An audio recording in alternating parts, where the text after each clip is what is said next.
ইয়াত আমি শুনি বহুত মই দুঃখিত হৈ আছো।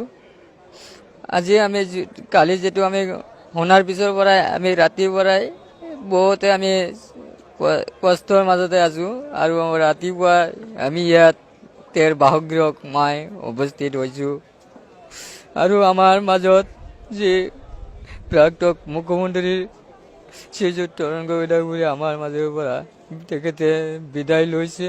আমি তেখেতৰ হৈ তেখেতৰ ওচৰত মই প্ৰাৰ্থনা কৰোঁ তেখেতক যাতে ব্যস্তবাসী কৰে বুলি আমি কামনা কৰোঁ আৰু যে তৰুণ গগৈ ডাঙৰীয়াৰ যি সপোন আছিল এই সপোন আমি আগন্তুক দিনত যাতে এই সপোন পালন কৰিব পাৰোঁ বুলি মই আছোঁ। মই কৰোণা ভাইৰাছৰ আগতে আমি আহোঁতে ইয়াত আমি জনতা ভৱনত আহিছোঁ, তথাপি আমি তৰুণ গগৈ ডাঙৰীয়াৰ লগত লগ পাইছিলোঁ, কিন্তু তেখেতে ছাৰে মানে এনে ভাল বুলি মোক কৈছিল। কোৱাৰ পিছত মানে তেখেতে কিবা মিটিঙত আছিল, সেইকাৰণে বহুত ব্যস্ত আছিল। মই খালি জাষ্ট দুটা কথা কৈ তেখেতে মানে গুচি গৈছিল। তেখেতে মোক খালি কৈছিল তুমি ভাল আছে ন, হৈছে আৰু মই ভালে আছোঁ বুলি এনেকৈ ভাল মই দুটা কথা কৈছোঁ।